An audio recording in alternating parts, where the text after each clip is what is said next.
Afternoon. Last जे current affairs आपण बघितलं होतं ते अप टू 3 फेब्रुवारी पर्यंतच आपण पाहिलं होतं है ना. फेब्रुवारीपर्यंत. आजचं करंट अफेअर जे आहे ते ऑलमोस्ट त्या 2nd to 3rd फेबपासून ते 19-30 फेबपर्यंतचं 21 फेबपर्यंतचं करंट अफेअर्स आहे.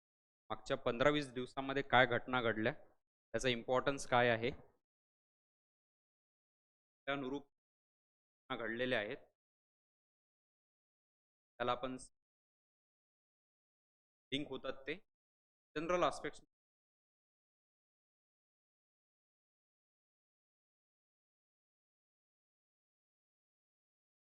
हप्त्यात त्यांना माहित आहे तिथलं जे सरकार आहे ते बदललेलं आहे आणि आता जी सरकारची बाजू आहे ती भाजपकडे गेलेली आहे. ठीक आहे. आपचं सरकार जे आहे ते बदललेलं आहे. सरकार आलेलं आहे साधारणतः 27 वर्षानंतर भाजप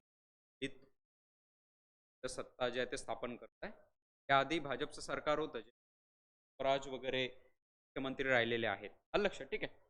आप गेले 3 टर्म झाले. आप जे आहे ते पूर्णपणे एक प्रकारे स्थापित करून केलं होतं त्यांनी. या निकालात आपचे अरविंद केजरीवाल नवीन मतदारसंघात काही लोक जे दिग्गज होते ते पण हारलेले आहे त्याच्यामध्ये. आता जे मुख्य राहिलेले अरविंद केजरीवाल आहे ते पण हारले. त्यांना परवेश वर्मा यांनी हरवलं, तुम्हाला माहित असेल ना. आणि मनोज सिसोदिया हे पण हारलेले आहेत जंगपुरामधून. तर विधानसभेच्या एकूण किती जागा आहे दिल्लीच्या? 70 जागा हे तुम्हाला माहित असलं पाहिजे. ठीक आहे. कारण की विधानसभा जी आपली गठीत केल्या जाते आर्टिकल 169च्या अंतर्गत, की संविधानामधलं 169 कलम आहे. 169 कलमानुसार विधानसभेची स्थापना केली जाते आणि 170 कलमानुसार विधान परिषदेची स्थापना जी आहे ते संसद करत असते. एक तर त्याला ॲबॉलिश करू शकते म्हणजे खतम करू शकते किंवा गठन करू शकते त्याचं परिषदेचं. लक्षात. परंतु आपल्याला माहिती आहे सगळ्याच राज्यामध्ये परिषदा नाही आहे विधान परिषद. महाराष्ट्र किंवा काही असे राज्य आहेत ज्यांच्यामध्ये आपल्याला विधान परिषदा दिसतात. लक्षात. 69व्या कलमानुसार विधानसभा जी आहे लक्षात घ्या 169व्या, तर मिनिमम 60 पेक्षा कमी संख्या नसली पाहिजे.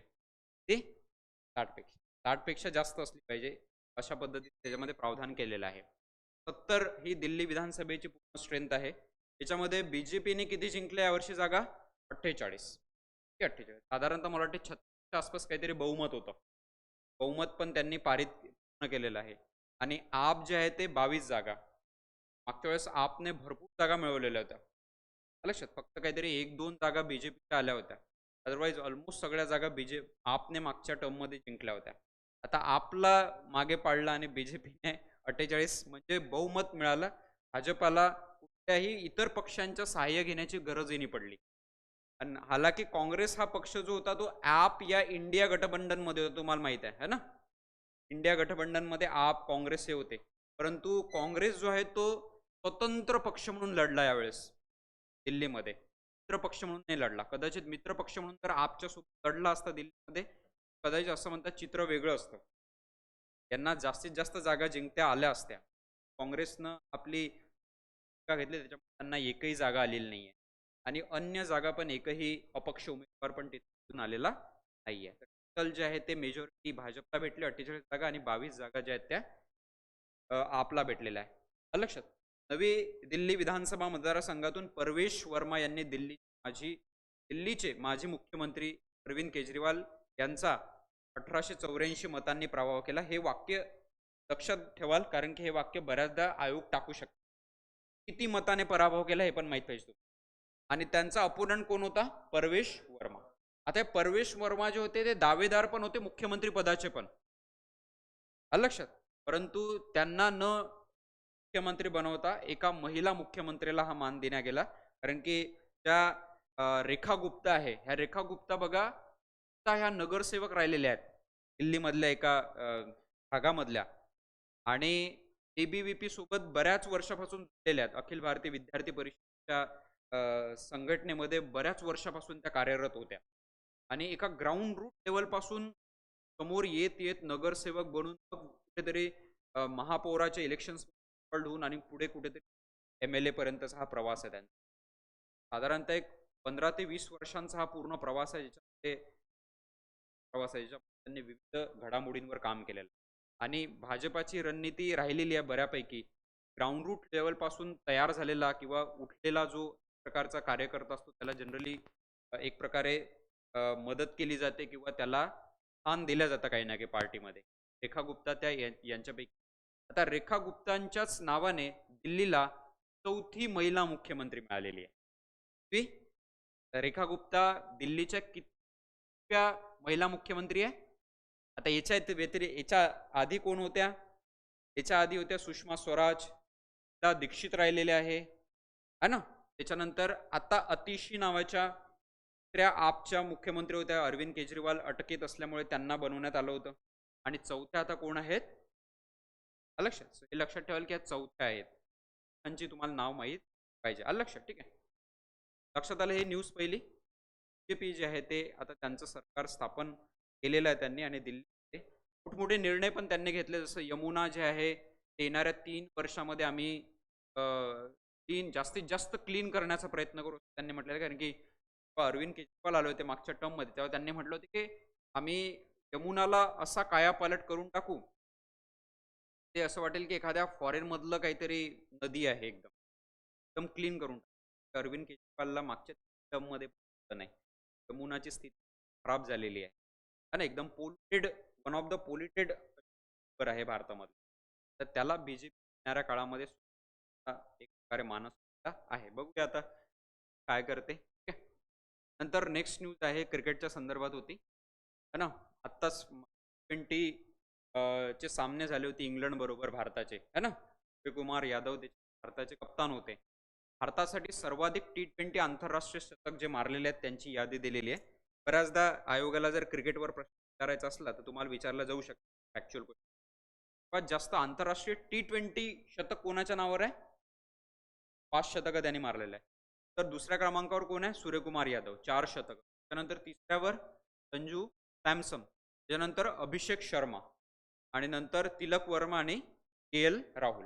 हे 6 खेळाडू आहे. त्याच्यामध्ये सर्वात जास्त मारणारा रोहित आहे. महत्वाचा मुद्दा म्हणजे या सिरीजमध्ये इंग्लंडच्या सिरीजमध्ये अभिषेक शर्माने फास्टेस्ट 100 पण मारलं त्याच्या करिअरचं. फास्टेस्ट 100 पण मारला. ते fastest 100 for India in men's T20 ball. तर त्याच्यामध्ये याआधी कोणाचा रेकॉर्ड आहे त्याच्यामध्ये पण रोहित शर्माचा. रोहित शर्माने बॉलांमध्ये शतक मारलेला आहे T20 मध्ये 35. अभिषेक शर्मा हा दुसरा भारतीय ठरलेला आहे ज्याने धावांमध्ये बॉलमध्ये शतक जे आहे ते मारलेलं आहे. आणि बाकी मग संजू सॅमसन आहे, तिलक वर्मा आणि सूर्य या यादीतले सगळेच इकडे आहेत लोक. फास्टेस्ट 100 मारलेला आहे. लक्षात ठीक आहे. त्याच्यामुळे हे नावं लक्षात ठेवाल की सर्वात जास्त शतक कोणाच्या नावावर आहे आणि सर्वात जलद T20 मध्ये शतक मारणारा खेळाडू कोण आहे? तो पण रोहित. लक्षात ठीक आहे. आणि जर तुम्हाला विचारले की नुकताच मागच्या 2025 मध्ये भारतीय संघासाठी, भारतीय पुरुष संघासाठी T20 या क्रिकेट प्रकारामध्ये सर्वात जलद T20 शतक मारणारा कोणता खेळाडू आहे तर तो कोण आहे? अभिषेक शर्मा. कारण की रोहित शर्माने 2017 मध्ये मारलेला आहे ते शतक. 2025 जर विचारलं तर कोण आहे? अभिषेक. 3 प्रश्न याच्यावर बनू शकतात. लक्षात ठीक. पाहूया आपण.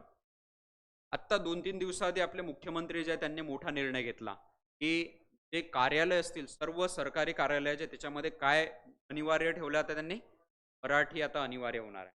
ते कोणत्याही बाहेर राज्यातलाही एखादा अधिकारी IAS ऑफिसर अधिकारी आपल्या राज्यामध्ये जर काम करतात त्यांना त्यांची बोलीभाषा बोलताना व्यावहारिक भाषा किंवा कार्यालयीन भाषा लिहायचं जे काही असेल त्या भाषेमध्ये करावं लागेल मराठी भाषा.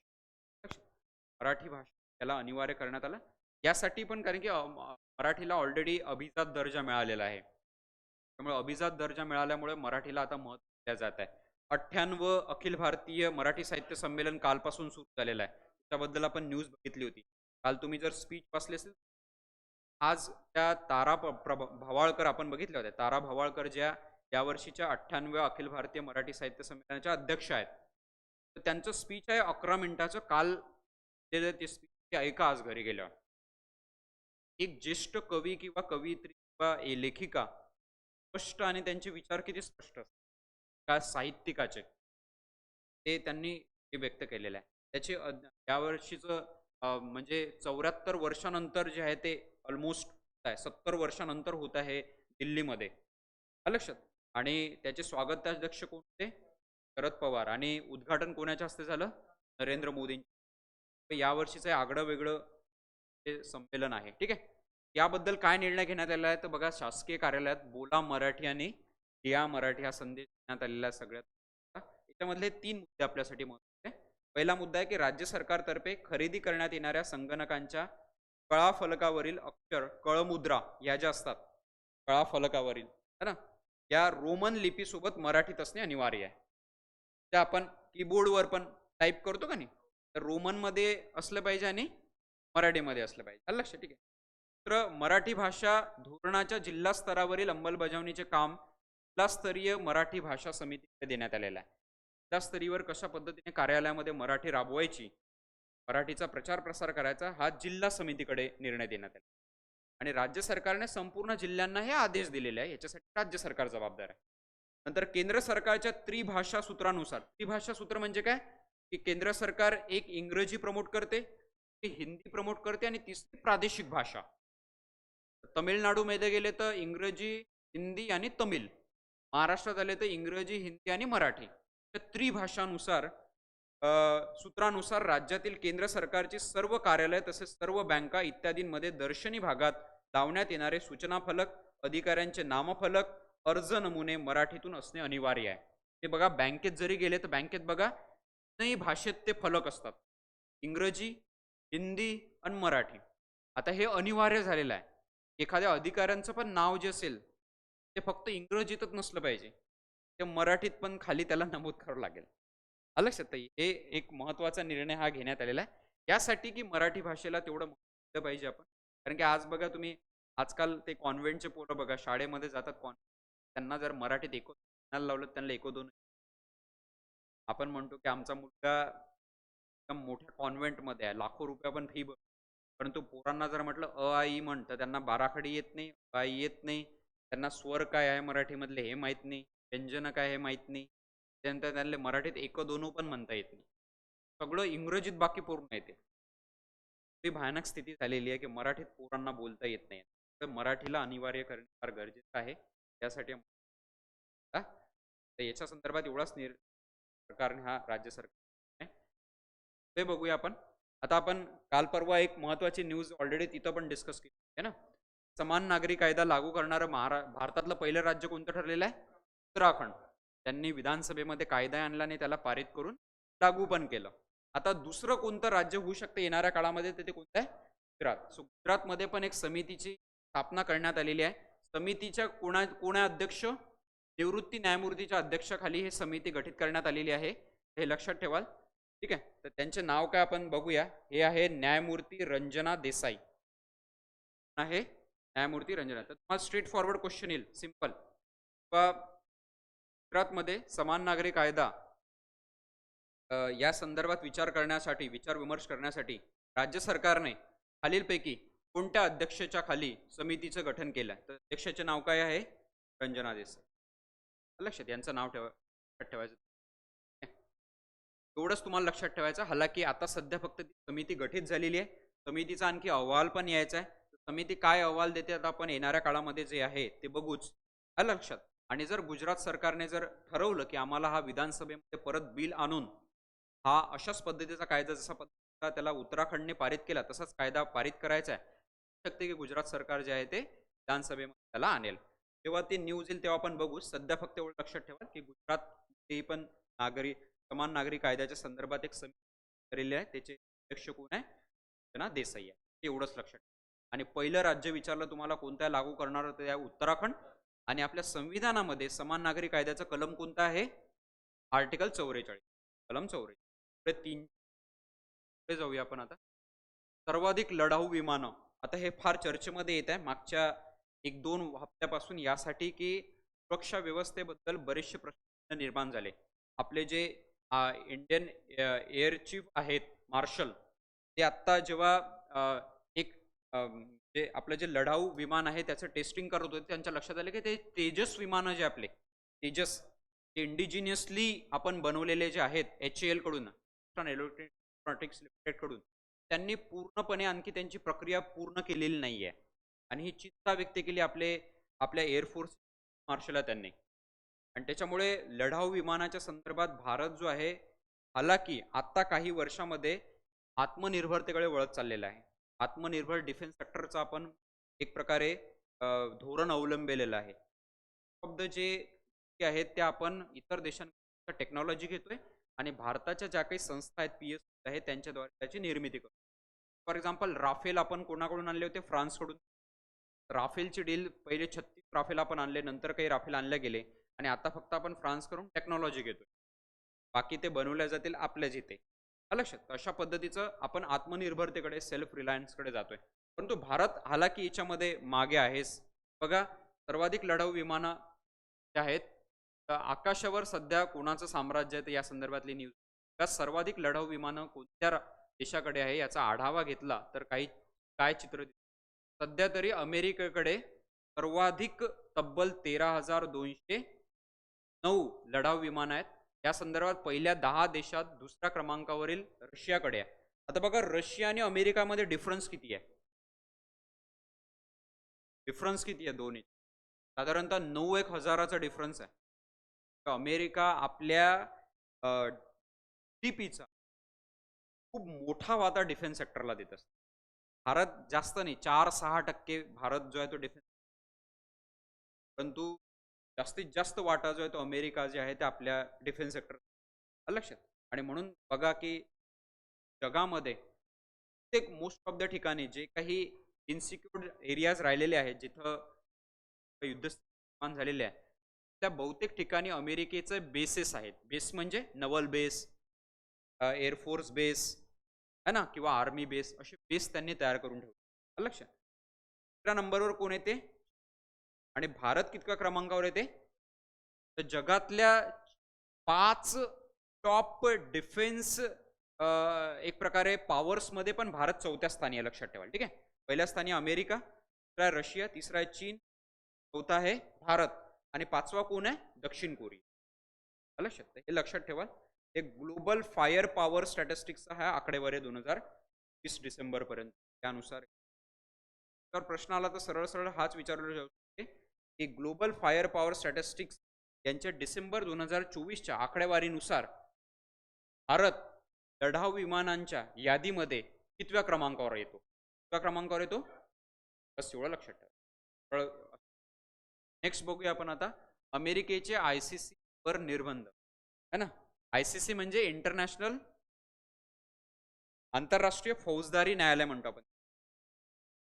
आंतरराष्ट्रीय फौजदारी न्यायालय, ज्याला आपण ICC. ICC वर निर्बंध घालण्याच्या आदेशावर स्वाक्षऱ्या केल्या कोणी? डोनाल्ड ट्रम्पने. आता हे तात्या भाऊ खूपच मोठमोठे निर्णय घेतात है ना, आणि असे निर्णय घेत आहे की ऑलमोस्ट पॅरिस क्लायमेट मधून बाहेर पडले. WHO ला दिले जाणारे जे काही पैसे होते ते पण आता रिसेंटली $21 मिलियन जे भारताला इलेक्शनच्या वेळेस दिले जातात किंवा सहाय्य केले जातात ते पण काढून टाकण्याचा प्रयत्न केलेला आहे. मोठमोठे निर्णय जे आहेत ते घेतलेले आहेत. त्याच्यातला हा निर्णय आहे की ICC वर निर्बंध आहे ते घालण्याचा प्रयत्न केलेला. अध्यक्ष डोनाल्ड ट्रम्प यांनी या आदेशावर केली. निर्णयाचा निषेध पण ऑब्व्हियसली करण्यात आलेला आहे. तेच त्याला अपोज पण करण्यात आलेला आहे. ठीक आहे. आणि हे आंतरराष्ट्रीय न्यायालय जे आहे ते हेग मध्ये आहे. कुठे आहे? हेग या ठिकाणी आहे. या निर्णयाचा निषेध केला आहे. तसेच अमेरिकेचे अध्यक्ष डोनाल्ड ट्रम्प यांनी ICC वर लादलेल्या निर्बंधाविरोधात सदस्य देशांनी उभे राहावे असे आवाहन पण ICC ने केले आहे. इंडिया पण ICCचा एक सदस्य आहे किंवा त्यांना मानतो इंडिया. लक्षात. बरेचसे आपले अभिनव चे जे केस आहे ते पण इथे गेली होती ICC. लक्षात. लक्षात घ्याल की ICC याच्या संदर्भात आपण नेक्स्ट जेव्हा येईल डिस्कशन. नंतरची न्यूज आहे, एक आदिवासी जमात चर्चेमध्ये होती आणि या आदिवासी जमातीच्या संदर्भात हा प्रश्न विचारला जाऊ शकतो. टोडा नावाची आदिवासी जमात होती.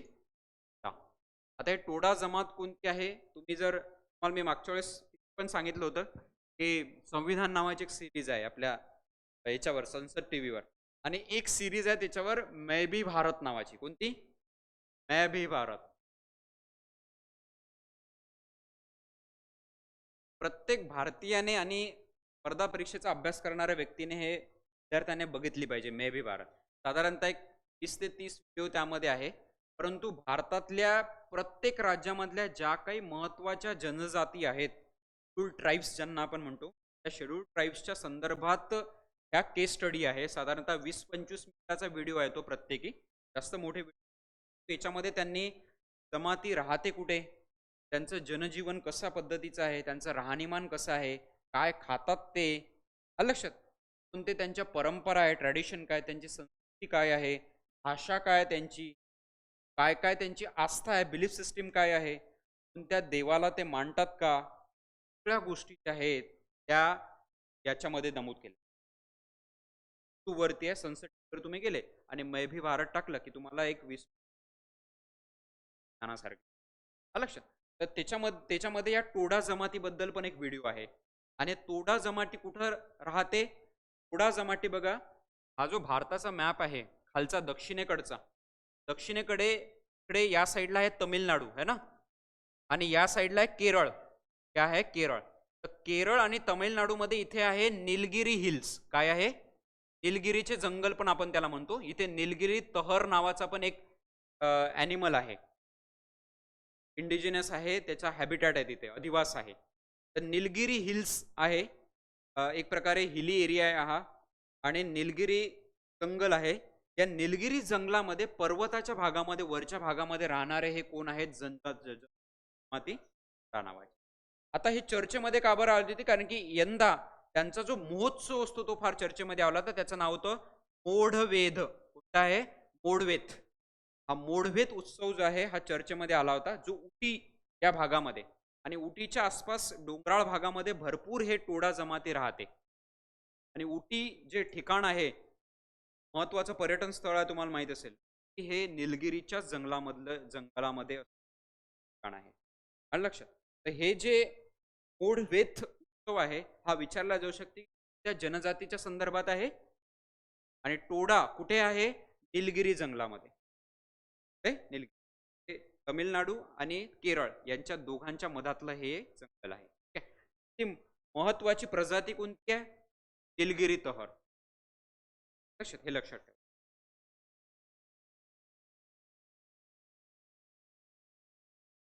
नेक्स्ट जाऊया आपण. आता रिसेंटली मी तुम्हाला सांगितलं होतं एक की पॅरिसमध्ये AI ची समिट झाली आहे ना, आर्टिफिशियल इंटेलिजन्स, ज्याला आपण कृत्रिमता पण म्हणतो. काय म्हणतो,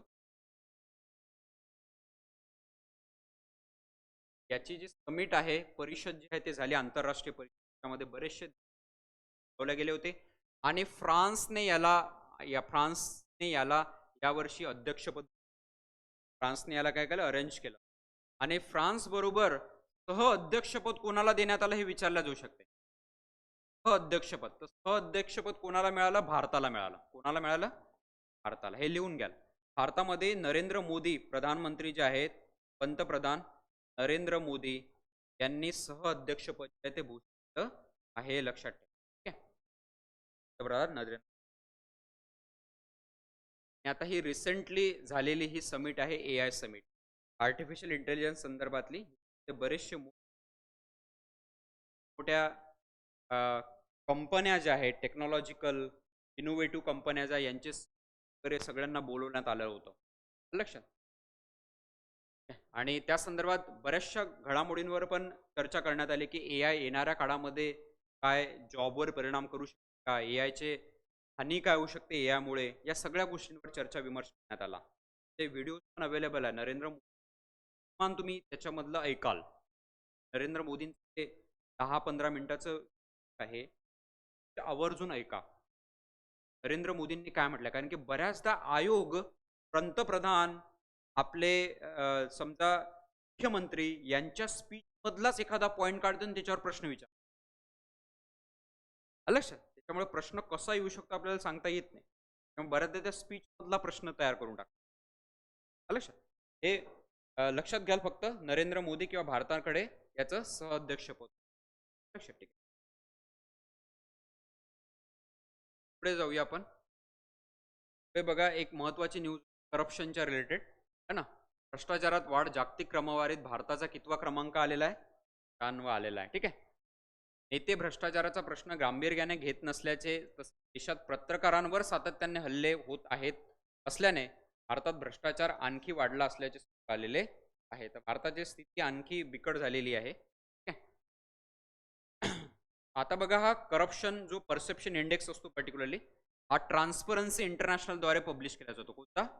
ट्रान्सपरन्सी इंटरनॅशनल नावाची एक जागतिक स्तरावरची एक NGO आहे, एक प्रकारची नॉन गव्हर्नमेंटल विंग आहे ती, आणि ती हा करप्शन परसेप्शन इंडेक्स जो आहे तो तयार करते. तर 24च्या यादीमध्ये भारत 180 देशांमध्ये कितव्या स्थानावर आहे? 96. थोडं फक्त लक्षात ठेवा. लक्षात, 180 देशांच्या यादीमध्ये 2024च्या यादीत अहवालामध्ये भारत आहे 96 क्रमांक. ठीक आहे, आलं लक्षात.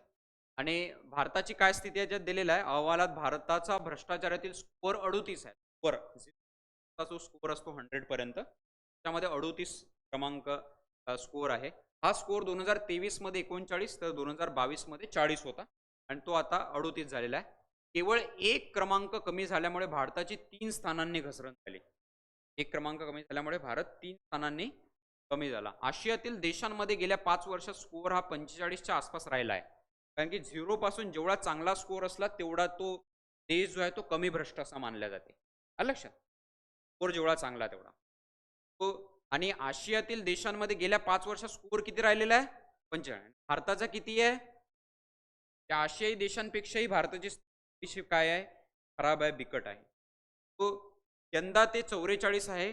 फार कमी देशांमध्ये भ्रष्टाचार कमी झाला आहे. आशिया खंडातील बहुतांश देशांमध्ये भ्रष्टाचार हळूहळू वाढलेला आहे. भारतासह आशियातील 71 देशांचा स्कोअर सरासरी 45 पेक्षा काय आहे? कमी आहे. तर भारतच नाही याच्या मागे, तर बाकीचे आशियाई देश त्यांचा स्कोअर कमी आहे. ठीक आहे. आणि काही जे देश आहे त्यांचे बघा, आपण बघू शकतो की डेन्मार्क बघा नंबर 1 वर आहे, सर्वात कमी भ्रष्टाचार देशांमध्ये असलेले. डेन्मार्कचा स्कोअर किती आहे? 90 आहे. त्यानंतर फिनलँड सेकंड क्रमांकावर आहे, त्याचा स्कोअर आहे 88. त्यानंतर सिंगापूर आहे 84, इंग्लंड आहे 83, आणि लक्झमबर्ग आहे 81. मला मी तिथे सांगितलं लक्झमबर्ग सगळ्यात अमीर कंट्री आहे, श्रीमंत देश. पण या किमान आपल्याला किती माहित पाहिजे? पहिले 5 माहित पाहिजे, पहिले 5, आणि भारताचा क्रमांक एवढं फक्त लिहून काढाल. आलं लक्षात? ठीक आहे. आणि पब्लिश कोण करते? Transparency international. पुढे जाऊया आपण. आता बघा, एआयचं आताच आपण बघितलं, तर एआय साठी एक महत्वाची गाईडलाईन्स इश्यू करण्यात आलेली आहे. एआय शिकाल तर स्पर्धेत टिकाल, नोकरी मिळवा, असं ते न्यूज. हे सीडॅक ना, आता आता हा आपल्यासाठी महत्वाचा हे आहे की आर्टिफिशियल इंटेलिजन्स संदर्भात भारतामध्ये सर्वात प्रथम एआयच्या संदर्भातला पहिला अभ्यासक्रम कोणी लॉन्च केलेला विचारला तर ते कोण आहे? एवढा प्रश्न येईल फक्त. सीडॅकने सुरू केला देशातील पहिला अभ्यासक्रम कशाच्या संदर्भातला? एआय संदर्भात. एवढाच प्रश्न. गॅरंटी 90%. आणि ते संधी कुठं आहे? आर्टिफिशियल इंटेलिजन्सचा सीडॅकचा कोर्स केल्यानंतर त्यांनी हे एरियाज पण दिलेले आहे, सेक्टर्स. हेल्थ सेक्टरमध्ये आर्टिफिशियल इंटेलिजन्सचा वापर वाढलेला आहे. मागच्या वेळेस मी तुम्हाला सांगितलं होतं की जपानमध्ये म्हणजे इथं होणारी सर्जरी हा डॉक्टर हँडल करत होता. तो तिथं बसून आर्टिफिशियल इंटेलिजन्सद्वारे शस्त्रक्रिया इथल्या व्यक्तीची करत होता. ती टॉप लेवलवर किंवा वरच्या लेवलवर गेलेल्या ह्या सुविधा आहेत आर्टिफिशियल. हेल्थ सेक्टरमध्ये येणाऱ्या काळामध्ये मोठ्या प्रमाणात या आर्टिफिशियल. नंतर विनावाहक कार उत्पादन आहे ना, विनावाहक अशा पद्धतीचं. त्याच्यानंतर ड्रोन तंत्रज्ञान मध्ये पण वापरू शकतो, रोबोटिक्स मध्ये होऊ शकते, बिझनेस प्रोसेस शकते, डेटा अनालिसिस, मोठे डेटा असतात त्याचा डेटा अनालिटिक्स. नंतर माहिती निर्माण क्षेत्र, इन्फॉर्मेशन जे फॉर्मेशन असते त्याच्यामध्ये, आणि विज्ञान आणि सेक्टर जे महत्वाचे आहेत आणि एआय साठी. आणि हा कोर्स मी लॉन्च केलेला आहे त्याने, एवढं फक्त लक्षात. पुढे जाऊया आपण. आता हे बजेट मधलं आहे. बजेट मधलं एक प्रकारे हा ॲडिशनल दिलेला आहे मी त्या सेक्टरसाठी किती डेव्हलपमेंट आलेली आहे भारतामध्ये. हा स्टेट ऑफ द त्यावर आपण नंतर डिस्कस. आता नेक्स्ट महत्वाची न्यूज आहे जे विचारला जाऊ शकते, ते आहे देशातील पहिले हनी पार्क स्थापन झालेलं आहे महाबळेश्वर. लक्षात. आणि देश विदेशातील पर्यटकांसाठी हनी टुरिझम मधमाशांच्या संवर्धातून मधुक्रांती ज्याला आपण म्हणतो आलेली आहे. तर आता बघा फक्त एकच आपण फॉर्म नाही केलेला, तर दुसरे फॉर्म होणार आहे. तर बघा मधाची निर्मिती, संशोधन, अभ्यास तसेच ग्रामोद्योगाला चालना देण्यासाठी याचा उद्देश काय? मधाची निर्मिती, त्याच्यानंतर त्याच्याबद्दलचं संशोधन आणि अभ्यास, तेच ग्रामोद्योग. कारण की बऱ्याचशा खेड्यागावामध्ये लोक मधाचा व्यवसाय करतात, है ना? त्या ग्रामोद्योगाला पण चालना देण्यासाठी देशातील पहिल्या हनी पार्कची निर्मिती थंड हवेचे ठिकाण असलेल्या महाबळेश्वर येथे करण्यात आलेली आहे. तर दुसऱ्या हनी पार्कची निर्मिती कुठं होणार आहे? हे पण लक्षात ठेवा. जर आयोगाने हा विचारला नाही की पहिलं कुठं झालेलं आहे, तर दुसरं तर विचारू शकते आयोग. दुसरं कुठं होणार आहे? आलं लक्षात. आणि त्याचा उद्देश काय लक्षात ठेवाल? मधाची निर्मिती, नंतर संशोधन आणि त्या संदर्भातला अभ्यास आणि ग्रामोद्योगाला चालना देणे, यासाठीचं हे आहे. आता बघा इथं महत्वाची गोष्ट हे लक्षात घ्या की आपण हे फॉर्म का बरं केलं हनी पार्क? कारण देशात हेच मध संचालनालय आहे का? नाही आहे भारतात. तर मध प्रोडक्शन होतं आणि एका ठिकाणी जाऊन तिथं जातं. जसं फॉर एक्झाम्पल बघा, अमूल आहे भारतामध्ये, आहे ना? अमूल आहे. हे अमूल काय आहे? तर दूध सहकारी संस्था एक प्रकारची, तिथं आसपासच्या सगळ्या गावातलं दूध येतं, एकत्रित केलं जातं आणि मग ते एकत्रित करून त्याला पॉश्चराइज करून त्याला विकल्या जातं किंवा पॅकेट्स करून विकल्या जातं. पण हनीसारखं तसं आहे का? नाही आहे. हनीसाठी कुठंच एकत्रीकरणाची अशी व्यवस्था भारतात नाही आहे आणि त्याच्यामुळे हनी बोर्ड किंवा हनी पार्क याच्या माध्यमातून हे होऊ शकतं असं त्यांचं म्हणणं आहे. तर ते केवळ आता कुठं होणार आहे? महाराष्ट्रात आहे, संचालनालयाचा. आणि महाबळेश्वर येथील मध संचालनालयाचा वर्धापन दिन साजरा झाला पाहिजे. 30 मे हा आता दुसरा महत्वाचा मुद्दा कोणता आहे? 30 मे हा दिवस जागतिक मधपाळ दिवस साजरा केला जातो. हे वाक्य जसं तसं लिहू, ठीक आहे, त्याला जाऊ शकतो. ठीक आहे. जेव्हा आपण वाचतो त्याच्यामधले कोणकोणते मुद्दे आयोग विचारू मला फाइंड आउट करता आले पाहिजे. आयोग कशावर प्रश्न विचारला जाऊ. पहिलं भारतातलं हनी पार्क कुठे स्थापन झालं? दुसरं कुठं होणार आहे? महाराष्ट्रात आता सध्या एकच संचालनालय आहे महाबळेश्वरला. आणि जागतिक मधपाळ दिन कोणत्या दिवशी साजरा केला जातो हे लक्षात ठेवा.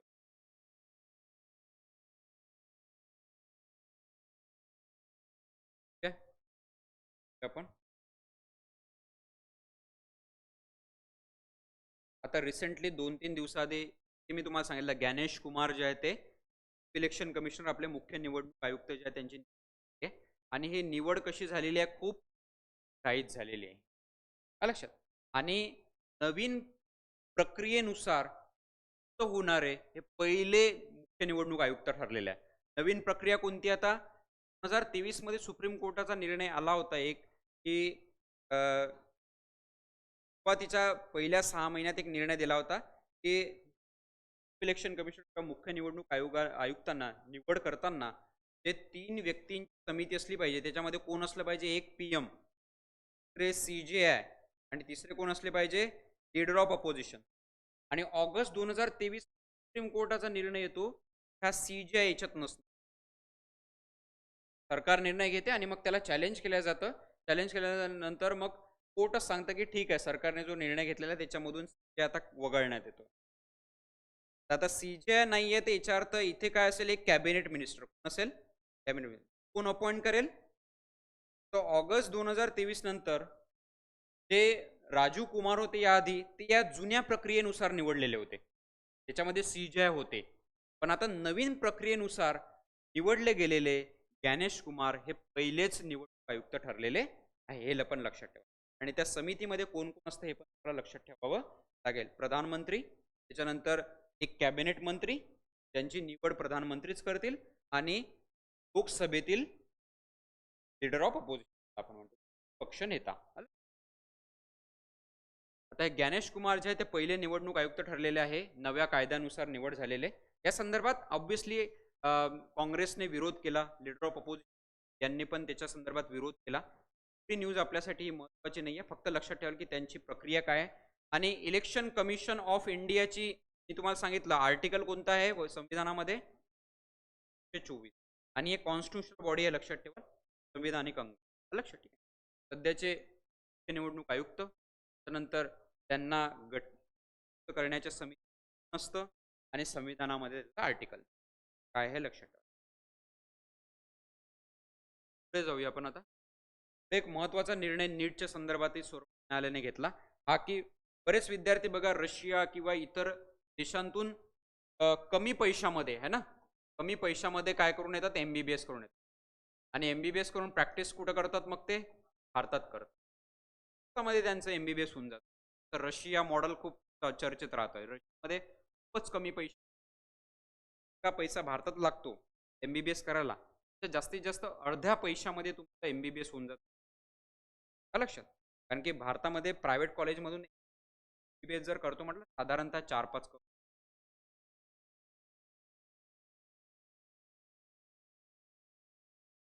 जर तुमचा त्याच्यामध्ये नंबर लागला सरकारी त्यामध्ये तर तुमचं नशीब चांगलं. तर प्रायव्हेटमधून करतो म्हटलं साधारणतः 4 मला सांगा 4-5 कोटी रुपये खर्च केलेला व्यक्ती देशसेवेच्या भावनेने सेवा देईल का? बिलकुल नाही. म्हणेल यार मीच 5 कोटी खर्च केले पहिले मला ते तर काढू द्या. तेव्हा गेली बाजूला झालेली आहे, की प्रत्येक गोष्टीसाठी आणि ही गोष्ट फक्त आता या एम-बी-एस पुरती नाही आहे. आता मी जेव्हा तुम्हाला शिक्षणाची पण गोष्ट सांगितली शाळेंची, शाळेतही बघा नर्सरीपासून आई-वडील 1-1 लाख रुपये 50,000 1,00,000 रुपये साधारणतः तो पर्यंत साधारणतः त्याच्यावर खर्च नाही म्हटलं तरी आपण म्हणू शकतो की 20 लाख 30 लाख रुपये जर त्यानं साधं शिक्षणही जरी घेतलं तर 20-25 लाख रुपये खर्च केले जात आहे. त्यांनी जर कोणतं उच्च शिक्षण घेतलं एमबीबीएस सारखं मग तर खूपच आहे. पण असा व्यक्ती जर आय-ए-एस म्हणून किंवा सेवा म्हणून सेवेमध्ये येत असेल, त्याच्यामध्ये मला सांगा सेवा देण्याची काहीही एक प्रकारची ठेवू शकतो आपण त्याच्यावर? बिलकुल नाही ठेवू शकत. आणि याच्यामध्ये जबाबदार कोण आहे? ऑब्व्हियसली शासन ज्या पद्धतीने तुम्हाला लक्झेंबर्गचं मी उदाहरण दिलं होतं ते लक्झेंबर्ग मध्ये आयु हालाकी त्यांचं पर कॅपिटा इन्कम जास्त आहे, परंतु त्यांनी ज्या बेसिक सोशल इन्फ्रास्ट्रक्चर सुविधा आहेत त्या मोफत करून टाकलेल्या आहेत. ट्रान्सपोर्टची सुविधा मोफत करून टाकली, जेणेकरून लोकांनी जास्तीत जास्त सरकारी वाहनांचा वापर केला पाहिजे, सरकारी ट्रान्सपोर्टचा वापर केला पाहिजे. शिक्षण मोफत केलं म्हणजे जास्तीत जास्त लोकांनी शिक्षण घेतलं पाहिजे आणि शिक्षणाचा स्तर पण चांगला ठेवलेला आहे. असं नाही की तुम्ही शाळेत गेले आणि शाळेत शिक्षकच नाही आहेत. आहे ना, अशी स्थिती आहे. बऱ्याचशा जिल्हा परिषद शाळेमध्ये बघा, जे 70-80 हजार रुपये सरकारी शिक्षक कमवतात, त्यांनी 10-10 हजार रुपयांना प्रायव्हेट शिक्षक स्वतःच्याच नावावर ठेवून दिलेल्या त्या शाळेत. मी जाणार नाही खेड्यात त्या शिकवायले. माझ्यावरचा त्या खेड्यातलाच एक पोट्टा त्याला 10,000 रुपये देतात, जाते त्या शिक्षकाच्या नावावर भारतामध्ये बऱ्याच ठिकाणी आपल्याला त्यामुळे आपण त्या मुलांना आणि 8वी पर्यंत मुलांना नापासणी करतायत. आलं लक्षात? अशा स्थितीमुळे काय झालेलं आहे, की विद्यार्थी जी आपली पद्धत आहे, त्या पिढीमध्ये ना तर सेवेचा भाव निर्माण, ना तर तो देशासाठी कॉन्ट्रिब्यूट केलं पाहिजे आपण या भावनेने तयार होत आहे. आलं लक्षात? ठीक आहे. सुप्रीम कोर्टाने एक महत्त्वाचा निर्णय घेतला होता, की नीट परीक्षा उत्तीर्ण झाल्याशिवाय मला परदेशातून एम-बी-बी-एस करता येणार का आता? आलं लक्षात? आणि परदेशातून फॉर एक्झाम्पल तुम्ही ज्यांनी केलेली असेल ऑलरेडी एम-बी-बी-एस तर त्यांना नीट पी-जी असते. काय असते? नीट पी हे दिल्याशिवाय त्यांना प्रॅक्टिस नाही करता येणार. आलं लक्षात? त्याच्यामुळे हे लक्षात घ्या, की नीट यूज केल्याशिवाय तुम्हाला परदेशात एम-बी-बी-एस करता येणार नाही. हा सुप्रीम आलेला आहे. मला परदेशात जरी जायचं असलं एम-बी-बी-एस करायला, ते भारतातले हे जे नीट आहे, नीट देऊ स्कोर काढूनच तुम्हाला येऊ. आलं लक्षात? तर हा एक चांगला निर्णय घेण्यात आलेला आहे. गुणवत्तेच्या आधारावर घेण्यात आलेला सुद्धा. बरेचसे लोक पैसे देऊन एम-बी-बी-एस करतात. बऱ्याचशा प्रायव्हेट कॉलेजेसमध्ये आहे, बाई एम-बी-बी-एस वगैरे बघितलं असेल. डायरेक्टली पैसे भरले जातात आणि एम-बी-बी-एस करून टाकल्या जाते. डिग्री आणल्या जाते. आलं लक्षात? अशी आहे. ठीक आहे. बऱ्याचशा अशाही आहे, की एखाद्या घरामध्ये वडील डॉक्टर आहे, आई डॉक्टर आहे, है ना? हा भाऊ डॉक्टर आहे, है ना? वहिनी डॉक्टर आहे. तर मग हा लहान पोरगा पण डॉक्टर झाला पाहिजे. त्याची इच्छा नसली तरी, तर त्याला कोणत्याही प्रायव्हेट कॉलेजमधून एम-बी-बी-एस करून देतात त्याला. कारण की दवाखाना घरचाच आहे ना. हा काय दवाखाना पोछा मारणार आहे का? याला डॉक्टर बनवावंच लागेल. याच्याही मागे ते आता हे ऑलरेडी 1-2-4 करोड रुपये वर्षाचे कमवतच आहे. हे तर मी फार कमी सांगितले तुम्हाला. कधी-कधी त्यांचा महिन्याचं इन्कम तेवढं होऊन जाते. आता हे महिन्याचंच तेवढं कमवत आहे, तर याला 4-5 कोटी रुपये खर्च नाही करू शकत का ते? मग याला कोणती लालसा लागेल, की मला सरकारी गव्हर्नमेंट कॉलेजमधूनच करायचा आहे, तो त्याला मी प्रायव्हेटमधूनही आलं लक्षात का? ती झालेली आहे त्याच्यामुळे महागातल्या महागात वाढले. लक्षात ठीक. हा एक चांगला निर्णय आहे सुप्रीम कोर्टाचा जो हां, पॅटर्न पण बदललेला आहे आणि त्याच्यामध्ये आता मागच्या काही 1-2 वर्षामध्ये काही घोटाळे पण, पेपर लिकेजेसचे पण प्रकरणं झाले आता. आणि आता तर यावर्षी 10वी-12वीच्या एक्झाम पण ड्रोनच्या मदतीने हे होणार आहेत. झाल्या ऑलमोस्ट सगळ्या ठिकाणी. ते आता परीक्षा तुमच्या काही मॅन्युअली असं चेक करणारा इन्व्हिजिलेटर वगैरे याच्या आधारावर नाही होत. त्या मदती एकदम सिक्युअर्ड जर कॉपी करत असेल तर तेव्हा पकडा. नाही तर आपण आपल्या वेळेस असायचं आपण त्या पेनच्या खाली इकडे त्यात बिशात ते घेऊन जायचो. आता ते चालणार नाही. ठीक आहे. तर आता बघा अमेरिकेने या संदर्भातले आणखी काही महत्त्वाचे निर्णय घेतलेले आहेत डोनाल्ड ट्रम्प सरकारने.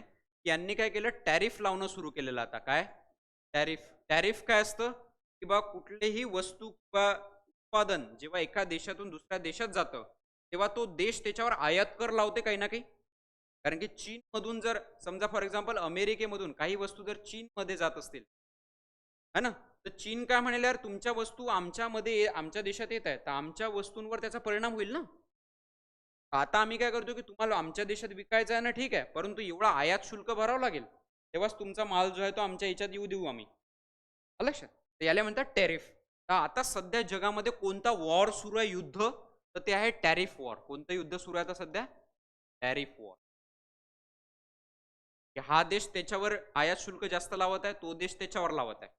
तर अमेरिकेने चीनवर लावला होता, तर चीननेही त्याचा काय केला? पलटवार केला. चीननेही अमेरिकेवर केला पलटवार. कशाचा? टॅरिफचा. तर बघा अमेरिका राष्ट्राध्यक्ष डोनाल्ड ट्रम्प यांनी ही वस्तूंवर 10% आयात कर लादल्यानंतर आता चीननेही प्रतिकारवाही करीत अमेरिकी वस्तूंवर पण 10 ते 15% आयात कर लावण्याचे आदेश घेतलेला निर्णय घेतलेला आहे. आलं लक्षात? त्याला आपण म्हणतो टॅरिफ वॉर. लक्षात ठीक आहे. आता तुम्हाला सिंपल प्रश्न सध्या चर्चेमध्ये असलेला टॅरिफ वॉर किंवा टॅरिफ युद्ध संकल्पना कशा खालीलपैकी कशाशी संबंधित आहे? आयात कराशी संबंधित. लक्षात प्रश्न हा येऊ शकतो. बस याच्या संदर्भातलं एवढंच लक्षात ठेवायचं आहे. बाकी हे पॉइंट्स वाचून घ्याल. ठीक आहे. नेक्स्ट मुद्दा पाहूया आपण. नेक्स्ट मुद्दा आहे महत्वाचा अवॉर्ड. कोणता? आहे ग्रॅमी अवॉर्ड. कोणता अवॉर्ड आहे? Grammy award. हा ग्रॅमी अवॉर्ड संगीत क्षेत्रातील सर्वोच्च पुरस्कार मानले जाते. एखाद्या संगीतकाराला दिला जाणारा जगातला सर्वोच्च, जे जसा अकॅडमी अवॉर्ड असतो है ना, तसाच हा ग्रॅमी अवॉर्ड आहे. हा मिळवण्यासाठी बरेचसे संगीतकार जे आहे त्या पूर्ण आयुष्य आपलं घालवतात ग्रॅमी अवॉर्ड मिळवण्यात. आता या वर्षीचा ग्रॅमी अवॉर्ड जो मिळालेला आहे हे टोपन नाव आहे, डोईची नाव जे आहे ना ते नाव आहे, टोपन नाव आहे या सिंगरचं. ठीक आहे. हे सिंगर हालाकी क्वीर आहे. क्वीर क्वीर म्हणजे काय तुम्ही बघितलं असेल LGBTQ आपण म्हणतो ना कम्युनिटी, LGBTQ. त्याच्यानंतर IA पण आहे त्याच्यामध्ये है ना, लेस्बियन, गे है ना, बायसेक्शुअल, ट्रान्सजेंडर, त्याच्यानंतर क्वीर है ना, आणि हे पण आहे इंटरसेक्स वगैरे आणि बाकी पण आहे त्याच्यामध्ये है ना. हे क्वीर आहे एक प्रकार. परंतु तरीही त्यांनी संगीत क्षेत्रामध्ये मोठं योगदान दिलं त्या संदर्भात. आता त्यांचा अल्बम कोणता आहे? तर हा बेस्ट रॅप अल्बमचा त्यांना पुरस्कार मिळाला. कारण की ग्रॅमीचे विविध कॅटेगरी असतात. त्या विविध कॅटेगरीमधला बेस्ट रॅप अल्बम. रॅप असतो का नाही, आता रॅपचं खूप जग आहे सध्या. रॅप रॅप खूप चालतो. आणि हा रॅप या डोईची यांचा कोणत्या गाण्यासाठीचा आहे? Alligator bites never heal. हे नाव लक्षात ठेवा. Alligator bites never heal. आणि गायक कोण आहे? याला ग्रॅमी अवॉर्ड 2025 आलेला या लक्षात. Grammy award. आणि 2024 चा ग्रॅमी अवॉर्ड बघा, हा भारतात झाकीर हुसेन माहिती आहे तुम्हाला? झाकीर हुसेन कोण आहे? तबला वादक आहे है ना. आणि दुसरे व्यक्ती शंकर महादेवन माहिती आहे तुम्हाला? शंकर महादेवन आहे, गायक आहे. शंकर महादेवन आणि झाकीर हुसेन या दोघांचा एक गाणं कंपोज झालं होतं धिस मोमेंट नावाचं. कोणतं? आणि या धिस मोमेंटला बेस्ट कंपोजिंग तबला आणि एक वाद्य आणि गाणं याचं कंपोजिशन जे असतं, या कंपोजिंगसाठी 30 मोमेंटसाठी 2024चा ग्रॅमी मिळाला. 2024चा ग्रॅमी हे पण लक्षात ठेवा. लक्षात शंकर महादेव आणि झाकीर हुसेन यांचं संयुक्त जे धिस मोमेंट नावाचा अल्बम आहे, तो काय धिस पण नाव लिहून ठेवा. धिस मोमेंट याला मिळालेला 2024.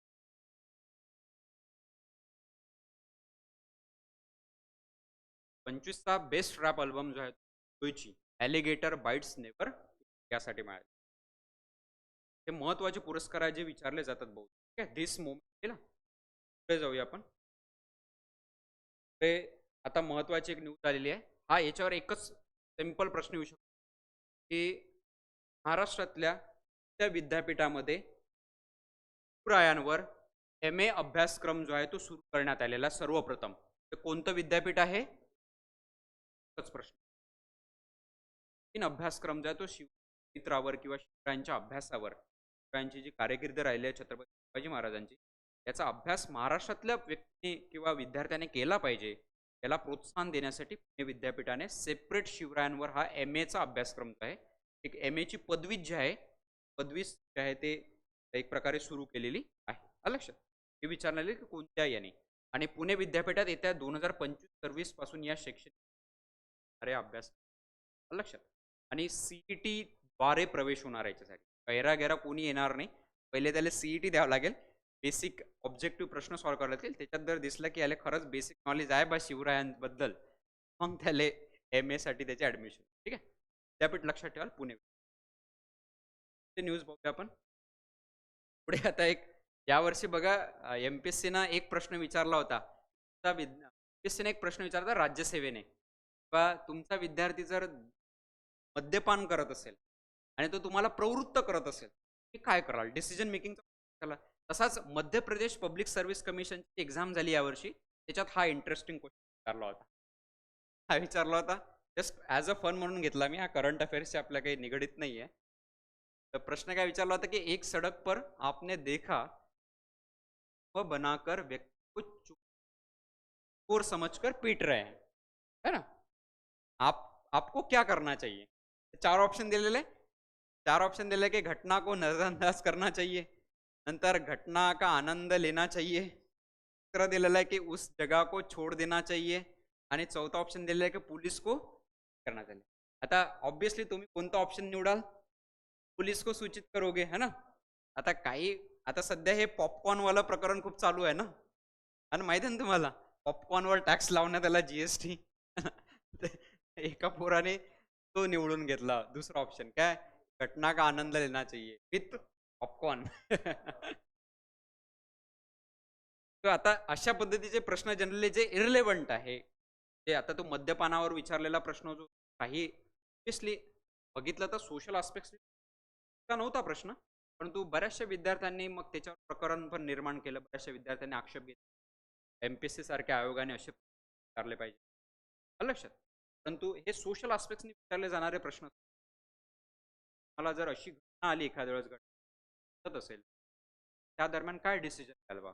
साधारणतः एक 4 ते 5 प्रश्न मला विचारले जातात, आणि ऑब्व्हियसली तुम्हाला हे डिटेक्ट करणं काही अवघड नाही जात, कारण की आणि याला निगेटिव्ह मार्किंग नसते. राज्यसेवेमध्ये जनरली त्या कंबाईनमध्ये नाही येत. राज्यसेवेत हे 5 प्रश्न हे याला निगेटिव्ह मार्किंग नसते. नंतर बघा महत्त्वाच्या मागच्या 15-20 दिवसात राहिलेल्या महत्त्वाच्या चर्चा दिलेल्या तिथे. ठीक आहे. बघा मोहना सिंग ह्या चर्चेमध्ये राहिलेल्या आहेत. मोहना सिंग हे तेजस लढाऊ विमानाची पहिली महिला पायलट बनलेल्या आहेत. लक्षात. मोहना सिंग हे नाव लक्षात ठेवा. ते आहेत अवनी चतुर्वेदी. का बरं चर्चेमध्ये राहिलेल्या आहे? सुखोई फायटर जेट जे आहे, सुखोई 30 MKI ची पहिली महिला पायलट राहिलेल्या आहेत त्या, है ना, जेटच्या. तर शुभांगी सिंग राफेल विमान उडवणारी पहिली भारतीय. तेजस, त्याच्यानंतर सुखोई, त्याच्यानंतर राफेल, आणि लेफ्टनंट शिवांगी जे आहे त्या बघा भारतातील नौदलाची प्रथम महिला पायलट राहील. नौदलामध्ये तुम्हाला माहित असेल त्या एअरक्राफ्ट कॅरियर असतो, तर बरेचसे पायलट किंवा एअरक्राफ्ट लँड होतात है ना, तुम्ही बघितलं असेल समुद्रात हे एअरक्राफ्ट जे असतात है ना, तर ते विमान येणारे याच्यावर लँड होतात ते है ना, ते ते त्या संदर्भातल्या लेफ्टनंट या चर्चेत आलेला. ठीक, 4 महिलांची नावं लक्षात ठेवाल. ठीक आहे. पुढे जाऊया आपण. हे रसायनांचा भारत जगातील सर्वात मोठा निर्माता. रसायनांचा रसायन ऑब्व्हियसली आपण ज्याला आपण केमिकल्स म्हणतो. भारतामध्ये बघा, भारत एक कृषीप्रधान देश आहे. भारतामध्ये 1960च्या दशकामध्ये हरित क्रांती पण झालेली आहे. एम एस स्वामीनाथन ज्याचे जनक मानतो आपण. त्यामुळे भारतामध्ये मोठ्या प्रमाणात उत्पादन वाढीवर लक्ष केंद्रित करण्यात आलं होतं. परंतु भारतामध्ये हळूहळू या हरित क्रांतीनंतर सेंद्रिय शेती आपण वळून त्या शेतीकडे वळलो, रासायनिक शेती. आता तुम्ही पेस्टिसाइड वापरा, कीटकनाशक वापरा, वापरा, फर्टिलायझर्स ते फॅक्टरी मेड आहेत, केमिकलाइज्ड आहे. लक्षात. त्यामुळे रसायनांचा भारत हा जगातील एक्सपोर्टर पण झालेला मोठा. लक्षात. तशा बऱ्याचशा खताच्या कंपन्या आहेत. पहिले बघा, कृषी सेवा केंद्रावर 1-2 कंपन्यांचे खतं किंवा त्या पेस्टिसाइड्स मिळायचे. आता तुम्ही एखाद्या दुकानावर जर गेले कृषी सेवा केंद्राच्या, 100 कंपन्यांचे आहेत. 100 कंपन्या एकच दावा करतात की आमचा प्रोडक्ट वापरा तुम्ही, उत्पादन वाढेल तुमचं, किंवा ही कीड जाईल बा है ना, या हे अळीला ते तुरंत मारता येईल तुम्हाला. परंतु या चक्करमध्ये जो शेतकरी ते कीटकनाशक आणत आहे, जे फॅक्टरी आहे त्या कंपनी, ते केमिकल टाकलेलं त्याच्यामध्ये कीटक मारण्यासाठी, हे त्या कंपनीलाच माहिती. आणि हे कीटकनाशक जेव्हा फवारले जातात त्या पिकांवर, त्याचा विपरीत परिणाम ऑब्व्हियसली त्या पिकांवर होतेच. लक्षात. ते पिकं जे आहेत ते कोणाच्या शरीरात चालले, ते आपल्या शरीरामध्ये चाललेले आहेत. ते त्या पिकांना किंवा त्याचं हार्वेस्टिंग केल्या जातं आणि उरलेला जो भाग असतो किंवा जमिनीवर फेकला जातो, किंवा त्यांना गायी आणि किंवा गुरंढोरं खाणारे असतात. आता आपण जरी बघा, आपण मार्केटमधून जेव्हा भाजीपाला आणतो किंवा खातो, ते जनावरं किंवा गुरंढोरं त्याला धुवून खातात का? बिलकुल. कारण जर तो विकला माल तसाच, तर त्याला तसंच खाल्ल्या जातं. ते केमिकल कोणाच्या शरीरात जातील? गुरंढोरांच्या शरीरात. तर रसायनांचा वापर खूप जास्त प्रमाणात वाढलेला आहे त्यामध्ये. लक्षात. त्याच्या संदर्भातली आहे. ठीक आहे. बघा, अमेरिका महत्वाचा मुद्दा जो आपल्यासाठी आहे परीक्षेसाठी. अमेरिका, जपान आणि चीन नंतर जगातील 4थ्या क्रमांकाचा देश बनलेला उत्पादक भारत हा बनलेला, हे लक्षात ठेवा आहे. कारण की भारत जर 4थ्या क्रमांकाचा उत्पादक आहे, तर जेवढा जास्त प्रोडक्शन होईल तेवढाच जास्त तो काय करेल, निर्यात पण करेल. लक्षात. हे वाक्य महत्वाचं, हे वाक्य नंतर लिहून काढलं याच्यामधलं. ठीक आहे. अमेरिका, जपान, चीन आणि त्यानंतर 4थ्या क्रमांकाचा. ठीक आहे, लक्षात. तर याच्यामध्ये ऑब्व्हियसली रसायनांमध्ये कीडनाशके पण असतात, नाशके पण असतात, बुरशी पण चढते ना बऱ्याचदा पिकांवर. नंतर पीक संरक्षके आणि तणनाशक पण है ना, वीड्स वगैरे जे असते, गवत वगैरे, त्याला पण मारल्या जातं.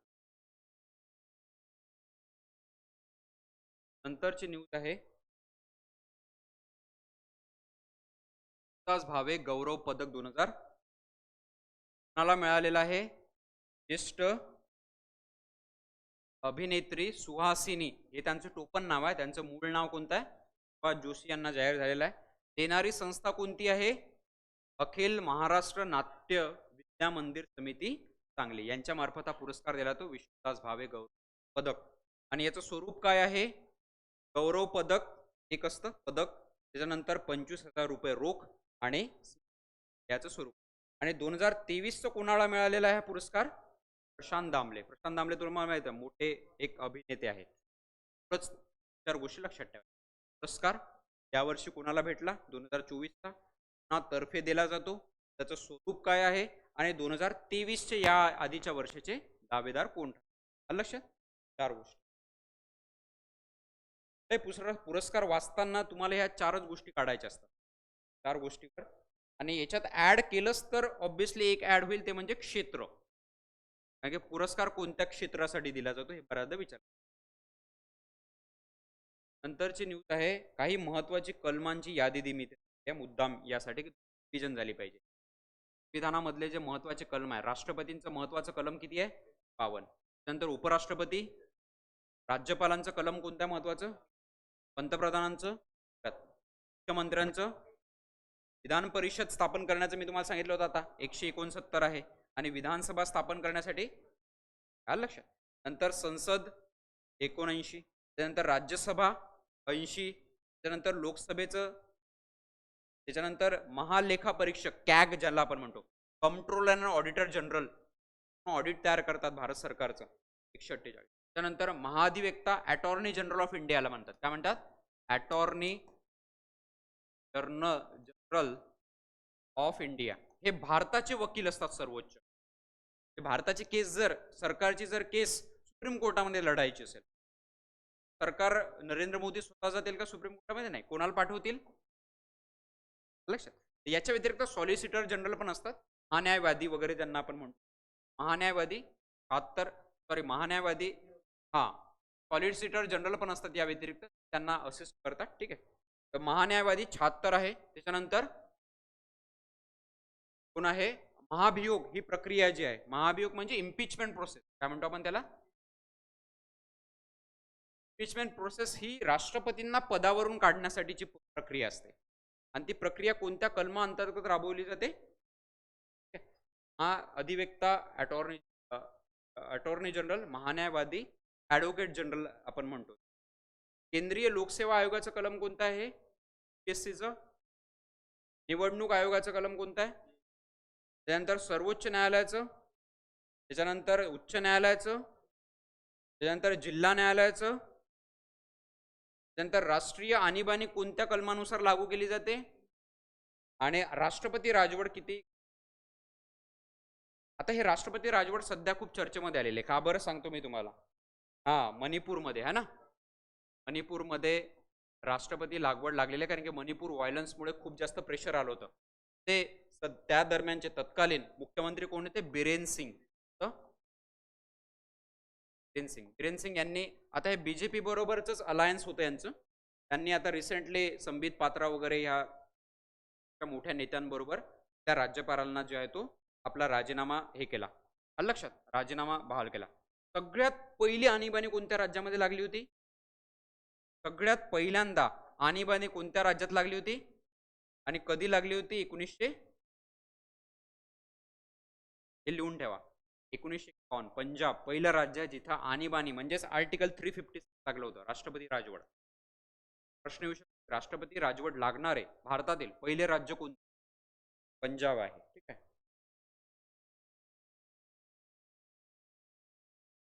महाराष्ट्रात किती वेळा लागलेली आहे, तर 3 वेळा. किती, महाराष्ट्रात 3 वेळा.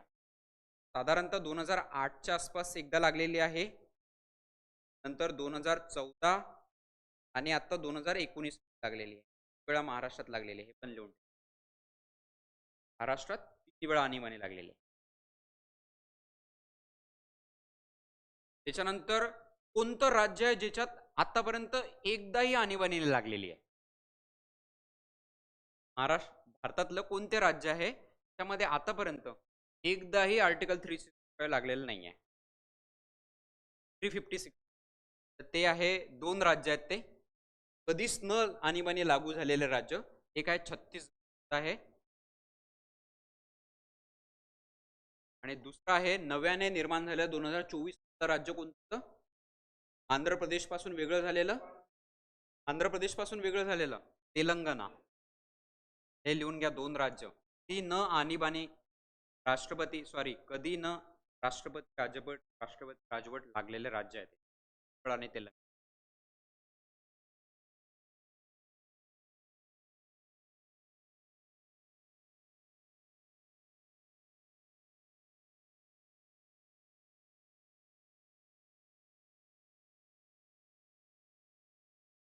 ते बेसिक कलम तुम्हाला लक्षात. हा, सर्वात जास्त मणिपूरमध्येच लागलेले आहेत, 11 वेळा. आता ही 11वी वेळ आहे. सर्वात जास्त जर विचारलं तर मणिपूरच राज्य आहे, 11 वेळा लागलेला आहे, 11वी वेळ आता मणिपूर आणीबाणी लागणार आहे.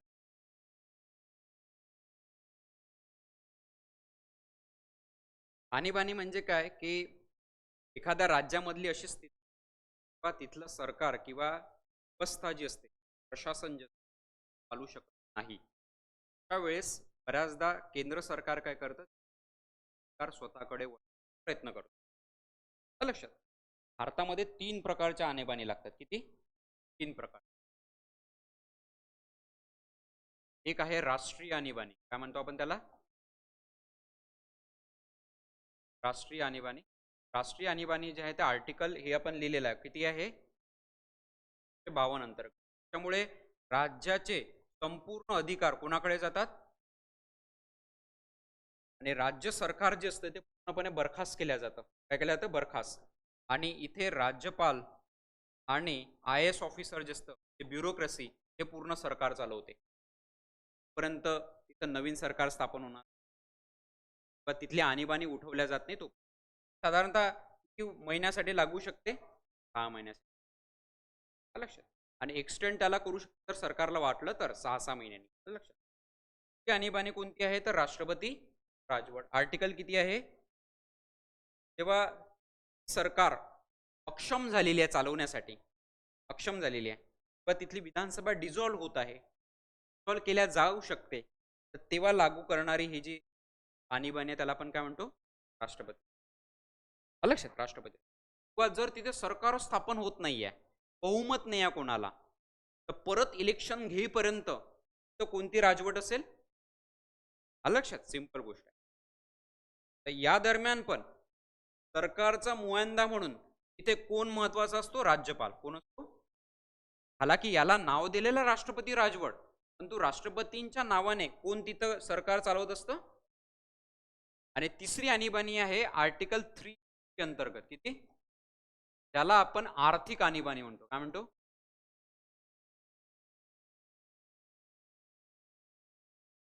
कलम लिहून ठेवाल. आर्थिक आणीबाणी 60 आहे.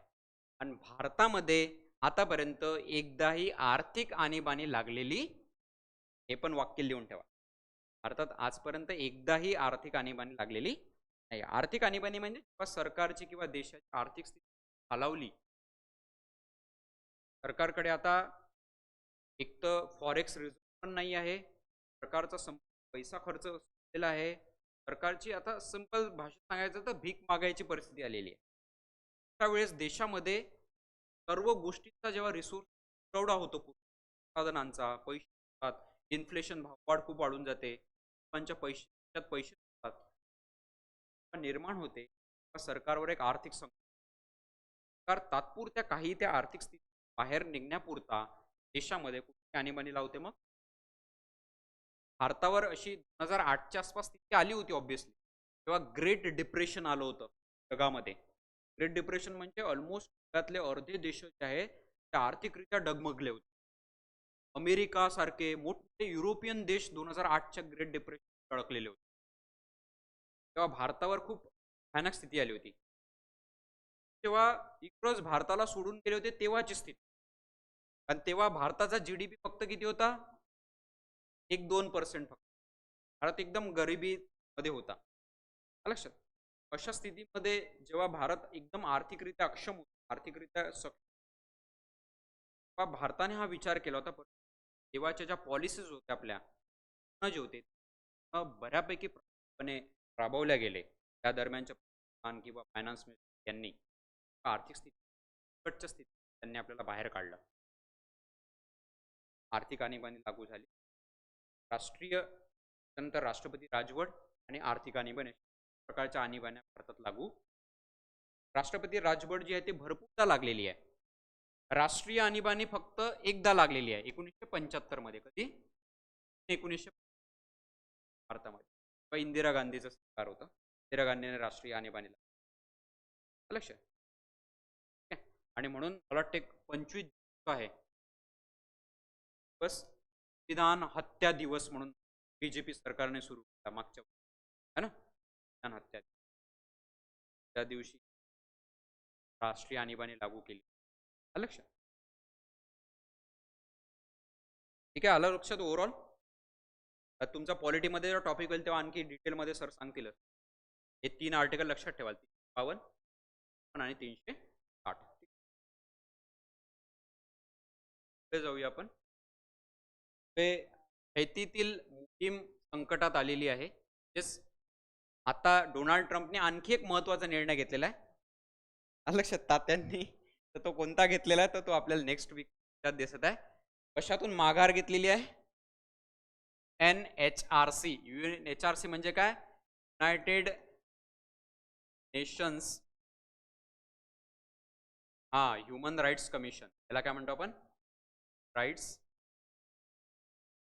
त्या दिवशी मठामध्ये बघा तुम्हाला मी नॅशनल ह्युमन राईट्स कमिशन आणि स्टेट ह्युमन राईट्स कमिशन बद्दल सांगितलं. आणि जागतिक स्तरावर मानवी हक्कांचे जे मुद्दे असतात ते कोण हाताळते, तर युनायटेड नेशनची ह्युमन राईट्स संघ आहे. मानवी हक्क संयुक्त राष्ट्राच्या मानवाधिकार संघटनेतून UNHRC मधून अमेरिका बाहेर पडत असण्याच्या आदेशावर अध्यक्ष डोनाल्ड ट्रम्प यांनी काय केले? स्वाक्षरी आहे. याच्यातूनही बाहेर पडत आहे ते. त्यामुळे पॅलेस्टीन पॅलेस्टीन एक महत्वाचा इस्रायलमधला एक प्रकारचा, काही देश त्याला मानतात, काही लोक मानत नाही. भारत हालाकी पॅलेस्टाईनला देश मानतो, परंतु बरेचशा अशा कंट्रीला त्या पॅलेस्टाईनला देश मानत नाही. इस्रायलला ऑथराइज देश मानतात. भारत हा काही तुरळक देशांपैकी आहे. इस्रायल हा भारताचा चांगला संबंधित मित्र देश आहे, परंतु हा पॅलेस्टाईनलाही भारत रेकॉग्नाइज करतो. लक्षात, ठीक आहे. याच्यामुळे काय होईल की जिथे जिथे असे मानवाधिकाराचे उल्लंघन किंवा मुद्दे सुरू आहेत, पॅलेस्टाईनमध्ये कंटिन्यूस मानवाधिकाराचे मुद्दे सुरू आहेत, ते बरेचसे पॅलेस्टीन लोक आहेत त्यांच्यावर अत्याचार होतात इस्रायलद्वारे किंवा आसपासच्या संघटनांद्वारे. तर त्यांचा एक प्रकारे ऑब्व्हियसली पॅलेस्टिनी लोकांना त्याचा मोठा एक प्रकारे आपण म्हणू शकतो की मोठी किंमत चुकवावी लागते. आता अमेरिकेने याच्यातून माघार घेतल्यामुळे, आता अमेरिका याच्यातून माघार काय घेत आहे, कारण ऑब्व्हियसली हे जे मोठे देश याचे जे मेंबर्स आहेत त्यांना या मानवाधिकारासाठी उपक्रमासाठी ऑब्व्हियसली मदत करावी लागते. काही ना काही काय करावं लागते? मदत करावं लागते. WTO मधून पण काहून बाहेर पडलो आपण अमेरिका? कारण WTO मध्ये पैसे टाकावं लागत होते त्यांना, आणि ते एवढे मोठे पैसे कशाला टाकावं बा? चायना एवढी मोठी कंट्री आहे, पॉप्युलेशन एवढी आहे आणि एवढे पैसे टाकत आहे, आणि आपण एवढा लहान देश आहे तरी आपल्याला एवढे मोठे पैसे टाकावे लागत आहे. या बाबतीमुळे अमेरिकेने त्या WTO मधून जसे काढले तसंच यामधून पण काढले. त्यामुळे पॅलेस्टिनी निवासितांच्या मदतीसाठी कोणताही निधी देता येणार नाही. त्यानंतर तसेच संयुक्त राष्ट्रांच्या युनेस्को मधील सहभागाचा फेर आढावा घेण्याचे निर्देशही त्यांनी मंगळवारी दिलेले आहेत. होऊ शकते की येणाऱ्या वीक मध्ये ते कुठून निघून जातील? युनेस्को मधून पण निघून जाईल अमेरिका. ठीक आहे. आणि युनेस्को एज्युकेशन, सायन्स आणि कल्चरसाठी काम करणारी जगातली सर्वात मोठी युनायटेड नेशन आहे. भारतामध्ये बरेच उपक्रम युनेस्कोच्या अंतर्गत चालतात. लक्षात, ठीक आहे. त्यानंतर UNHRC ही एक जागतिक पातळीवर मानवी हक्कांसाठी काम करणारी आंतरराष्ट्रीय संघटना आहे. UNHRC बद्दल आहे. यापूर्वी WHO या संघटनेमधून सुद्धा अमेरिका बाहेर पडला आहे. ठीक आहे. ते तुम्हाला WTO म्हटलं मी, है ना, ते WHO आहे. नंतर बघा या बद्दल काही बेसिक माहिती दिली आहे. संयुक्त राष्ट्र मानवाधिकार परिषद UNHRC हे एक आंतर सरकारी इंटर गव्हर्नमेंटल ज्याला आपण म्हणतो आहे, जी जगभरात मानवी हक्कांना प्रोत्साहन आणि संरक्षण देते. त्याची स्थापना कधी झालेली आहे? महत्वाचं आहे, 2006 मध्ये. तर तुम्हाला एक तर प्रश्न हा येईल की नुकताच कोणत्या देशाने संयुक्त राष्ट्राच्या मानवाधिकार संघटनेमधून माघार घेतलेली आहे? तर तो कोणता देश आहे? अमेरिका. पण दुसरा प्रश्न तुम्हाला बेसिक वर पण विचारला जाऊ शकतो की संयुक्त राष्ट्र मानवाधिकार परिषद संदर्भात खालील विधानांचा विचार करा. या संस्थेची स्थापना 2006 मध्ये झाली आहे. पहिला ऑप्शन वर येईल. ठीक आहे. आणि या संस्थेची स्थापना संयुक्त राष्ट्र महासभेने केलेली आहे. बरोबर आहे. याला आपण म्हणतो युनायटेड नेशन जनरल असेंब्ली. काय म्हणतो आपण याला? युनायटेड नेशन जनरल असेंब्ली, ज्याची आमसभा होत असते. लक्षात. आता UNHRC काय आहे, तर संयुक्त राष्ट्राच्या सदस्य देशांमध्ये मानवी हक्कांच्या उल्लंघनाची चौकशी करते. मानवी हक्कांचं उल्लंघन जर झालं तर त्याची चौकशी करणे, मानवी हक्कांच्या आणीबाणींना प्रतिसाद देणे, त्यानंतर मानवी हक्क अंमलबजावणी कशी सुधारावी यासाठी पण शिफारसी पण करते. जगभरात त्या देशांना ते मदत पण करते.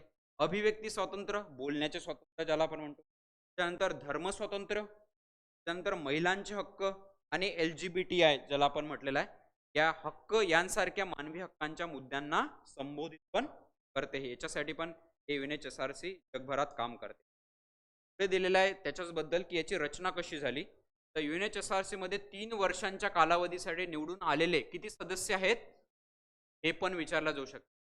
सदस्य आहेत त्याच्यामध्ये 40. आणि किती वर्षासाठी त्या कालावधी असते त्यांचा?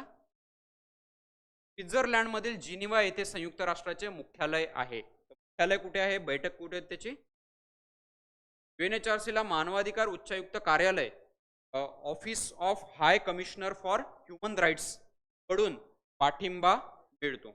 आता UNHRCचा इतिहास दिलेला आहे. UNHRCने संयुक्त राष्ट्रांच्या मानवाधिकार आयोगाची जागा घेतली. आधी काय होतं? संयुक्त राष्ट्राच्या मानवाधिकार आयोग, त्याची जागा UNHRCने घेतली. UNHRCने नियमित सत्रे, विशेष सत्रे आणि तातडीच्या चर्चा आयोजित केल्या आहेत आणि UNHRCने ठराव स्वीकारले आहेत, विशेष प्रक्रिया आदेश स्थापित केले आहेत आणि चौकशी आयोग स्थापन पण. सहा मुख्यालय जिनिव्हा, UNGA त्यामुळे त्याची स्थापना झालेली आहे. आधी ते राष्ट्राच्या मानवाधिकार आयोगाची जागा त्याने घेतलेली आहे आणि काम काय करते तर आंतरराष्ट्रीय स्तरावर मानवाधिकाराच्या संदर्भात चौकशी करणे, निर्णय घेणे आणि फारसी देणे, त्याचं काम काय आहे. राहिला काही दोन ॲडिशनली आहे फक्त. Country wise ChatGPT users. ChatGPTचा वापर खूप वाढलेला आहे ना सध्या. आता डीपसिकमुळे खूप प्रकरण वाढलं होतं, कारण की डीपसिक कोणाचा ॲप आहे? हे चीनचं आहे आणि चीनने कोणावर प्रभाव टाकला? ChatGPTवर टाकला. ओपन AI ह्या याचा आहे. आणि आता रिसेंटली एलन मस्क जो आहे त्याने ओपन AI विकत घेण्याचा हे घेतलेला आहे है ना. काहीतरी $90 बिलियन, $19.6 बिलियन द्यायला तयार आहे. कोण? Elon Musk. तर ओपन एआयचा जो CEO आहे त्याने म्हटलं की तू जर ट्विटर विकायला तयार आहे तर मी ते 9.7 बिलियन मध्ये घ्यायला तयार आहे म्हणे. तू ट्विटर विक, मी ओपन एआय विकतो तुला, है ना. तर ते एकमेकांमध्ये बोलाचाली झाली जरा ट्विटरवरच, ठीक आहे. तर एलन मस्क हे पण ChatGPT विकत घ्यायला तयार आहे. तर तुम्हाला विचारण्यात येईल की भारतात किती टक्के युजर्स आहेत ChatGPT? हे आहे लक्षात ठेवा. आणि सर्वात जास्त युजर्स कुठे दिसतात तुम्हाला? आहे भारतातच. भारतात. आणि आर्टिफिशियल इंटेलिजन्सचा वापर पण भारतातच सर्वात जास्त होतो. तुम्हाला सांगितलं तर बघा, महाराष्ट्रात आर्थिक फसवणूक एका वर्षात 2,19,000 गुन्हे. मागच्या वेळेस ते आपण बघितलं होतं आर्थिक गुन्ह्याच्या संदर्भातला. तर हे फक्त जस्ट एक न्यूज आहे, हे फक्त वाचून घ्या. सर्वात जास्त गुन्हे कुठं नोंद केलेले गेलेले आहेत हे फक्त लिहून काढाल त्याच्यामध्ये. ठीक आहे. बघा, आर्थिक फसवणुकीच्या प्रकरणांमध्ये सर्वाधिक प्रकरणे कुठं आहेत हे लक्षात ठेवा, हे विचारण्यात येईल. नंतर एक महत्वाचं आहे याच्यामधलं मूलभूत कर्तव्य आहे ना. कर्तव्य मूळ घटनेत ठीक का झालं? फंडामेंटल झालं का तुमच्या संदर्भात आहे ना. 76च्या कोणत्या समितीनुसार आणलं ते? कर्णसिंग कमिटी. आणि 42 घटना दुरुस्ती 76ला घटनेत नवीन भाग कोणता ऍड केला गेला? 4A समाविष्ट केला. त्यात कलम 51A हे ऍड करण्यात आलं. त्यावर मूलभूत कर्तव्य जे आहेत ते देण्यात आली. त्यात 10 मूलभूत कर्तव्य समाविष्ट करण्यात आली. आता सध्या किती आहे? पण त्याला आपण के या नंबरने पण या नंबर आता 11 आहे. पहिले 10 होती. कर्णसिंग समितीने जो रिपोर्ट दिला होता सरकारकडे त्याच्यामध्ये 2 गोष्टी त्या सरकारने शिफारसीच्या तौरवर मान्य नव्हत्या केल्या, त्या फंडामेंटल ड्युटीज आणण्याच्या संदर्भातला. कोणत्या न मान्य केलेल्या गोष्टी कोणत्या आहेत स्वर्णसिंग समितीच्या? बाकीच्या सर्व गोष्टी मानल्या. तर बघा कोणता आहे? कर देणे. हा कर देणे मूलभूत कर्तव्यामध्ये टाकलेला आहे का? नाही. कर देणे, कर भरणे हा हे त्या व्यक्तीचं कर्तव्य नाही.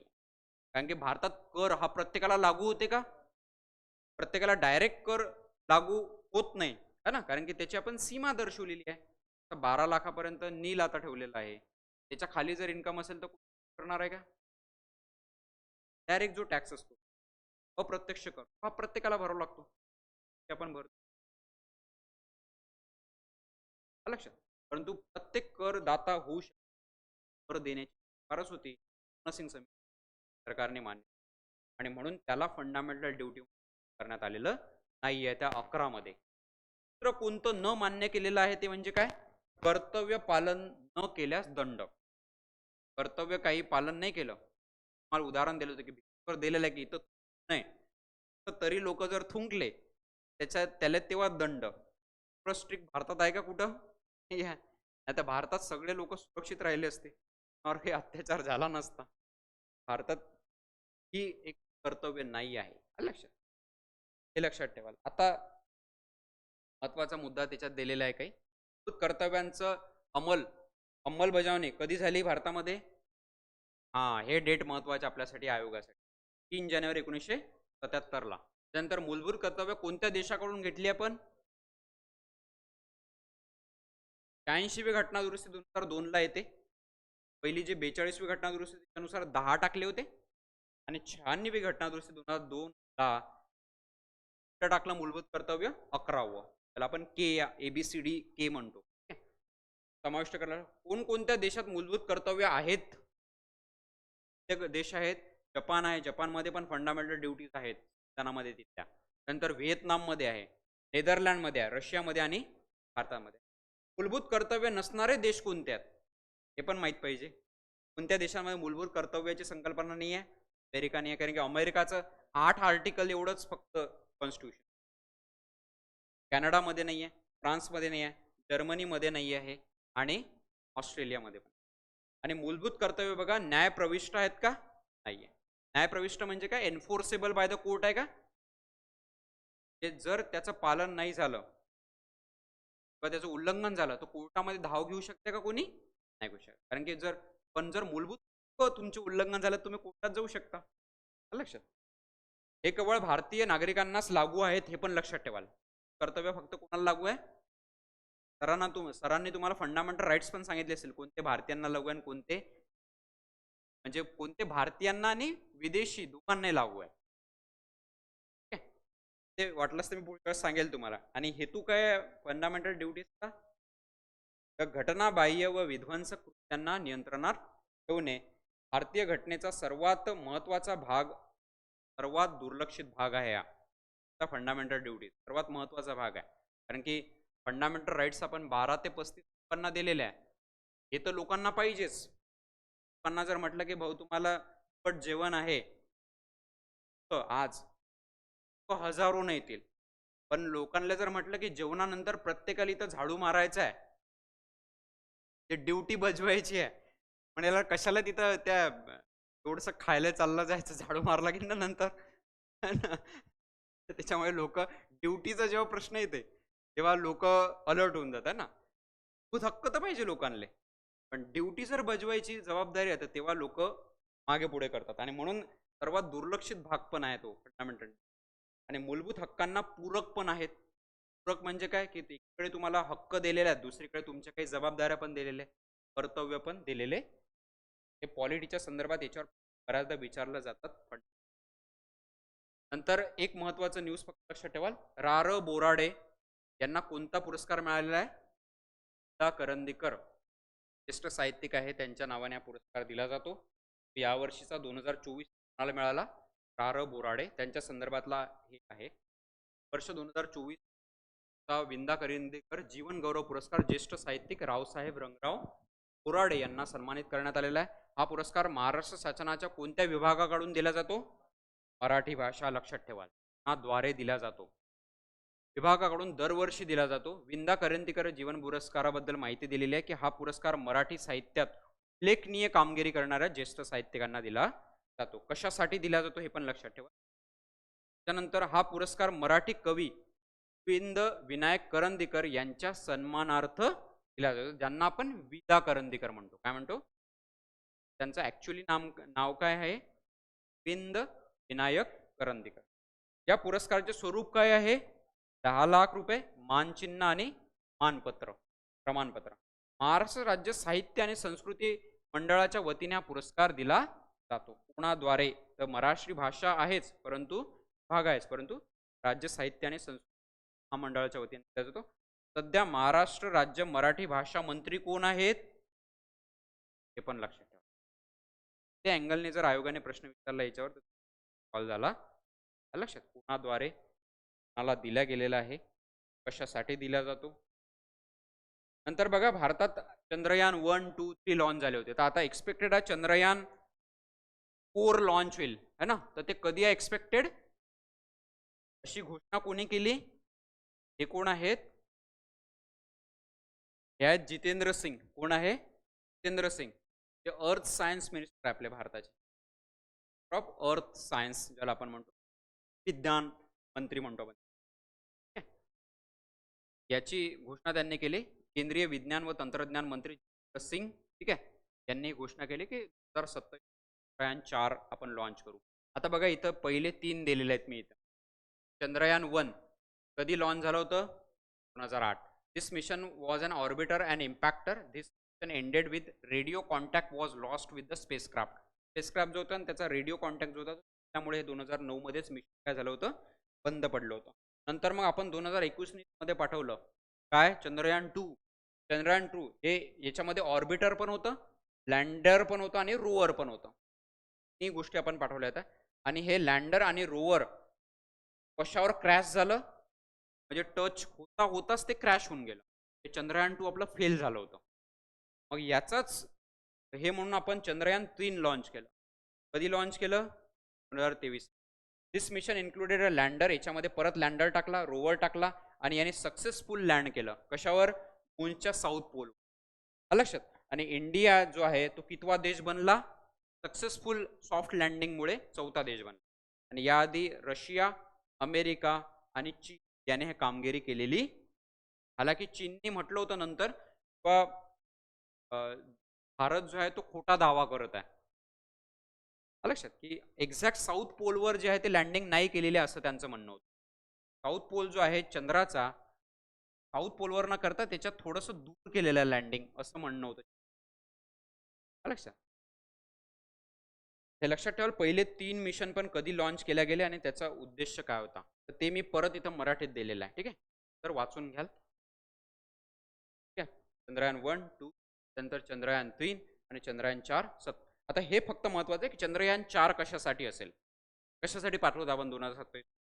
चंद्रावर उतरल्यानंतर पृथ्वीवर परतण्यासाठी तंत्रज्ञान विकसित करणे ह्या मोहिमेचे.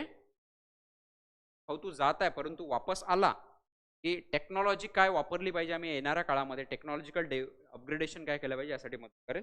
आणि ते पृथ्वीवरील विश्लेषणासाठी चंद्राचे नमुने देखील काय करेल? गोळा करेल. लक्षात. याचा उद्देश. नंतर अटल टिंकरिंग लॅबमध्ये नेमके कोणते प्रयोग होतात हे एक simple additional information. Atal tinkering lab बऱ्याचशा शाळेंमध्ये आहे, तुम्हाला माहित आहे है ना. त्या संदर्भातले वाचून घ्याल फक्त. त्याच्यावर आपण नंतर चर्चा करू. नंतर एक महत्वाच्या महिला परत चर्चेमध्ये आलेल्या 4 महिलाबद्दल आपण आज बघितलं है ना. पहिल्या त्या 4 महिला आणि त्या 5व्या आहे ना. भारतीय वंशाच्या कोण आहेत? अनन्या प्रसाद. हिने इतिहास घडवला. अटलांटिक महासागर एकटीने पार करणारी पहिली महिला बनली आहे. ती एकटीने पार केलं ह्या छोट्या बोटने. हालाकी त्यांच्यावर सर्वेलन्स असं नाही की त्यांच्यावर सर्वेलन्स नसेल ठेवत, परंतु ते एकटीने केलेलं आहे. म्हणजे त्या बोटमध्ये ती एकटीच बसलेली होती. तर पार करण्याचा बनण्याचा किताब अनन्याने आपल्या नावावर केलेला आहे. 34 वर्षीय रोवरने, हे रोवर असतं ते छोटे रोवरने 52 दिवसात किती मैल प्रवास केला तिने? 3000 मैल अटलांटिकचा पूर्ण प्रवास करून पार करण्याचा प्रयत्न केला आणि त्याच्यात झालेली आहे. हालाकी ते भारतीय वंशाची आहे, हे लक्षात ठेवा. नाव लक्षात ठेवा, अनन्या.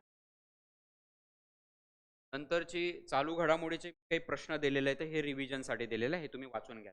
तर मिसेस युनिव्हर्स 2025चा किताब कोणी जिंकला? हुसेन खान. हुसेन खान. आणि हुसेन खान हे आहेत छत्तीसगडच्या. ठीक आहे, छत्तीसगडच्या.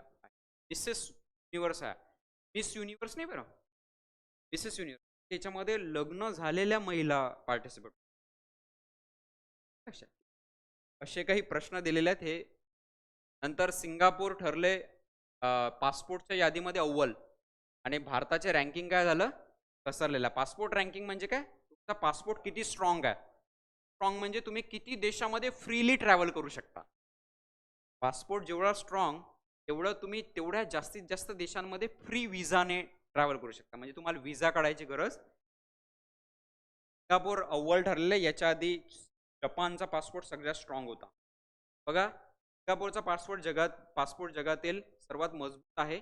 193 देशांमध्ये व्हिसा मुक्त वा व्हिसा ऑन अरायव्हल प्रवेश देतो. 193 देशामध्ये सिंगापूरचे visa free visa on arrival, पहिलेच त्यांना व्हिसा काढायची गरज पडत. त्यानंतर दक्षिण कोरिया दुसऱ्या नंबरवर आहे आणि तिसऱ्या नंबरवर कोणता देश आहे? जपानमधले लोक देशांमध्ये व्हिसा फ्री देऊ शकतात. युएईने युनायटेड अरब एमिरेट्सने सर्वात मोठी वाढ नोंदवली, ते 8व्या स्थानावर पोहोचले. कोणता देश? तर हा प्रश्न येईल की कोणत्या देशाने सर्वात जास्त क्रमांकामध्ये यावर्षीच्या पासपोर्टच्या यादीमध्ये वाढ नोंदवलेली आहे? तो कोणता देश आहे? 8व्या स्थानावर. तर अमेरिका 9व्या स्थानावर घसरला आहे. अमेरिका आता युएईच्याही खाली गेला आणि 2015 पासून व्हेनेझुएला दुसऱ्या स्थानावर होता. तो दुसऱ्या स्थानावर 2015 पासून कोणत्या स्थानावर आता आता? कारण की व्हेनेझुएलामध्ये बऱ्याचदा सरकारच्या अडचणी, आर्थिक स्थित्या पण जास्त बिकट झाल्या होत्या, त्याच्यामुळे त्यांचे घसरण झाले.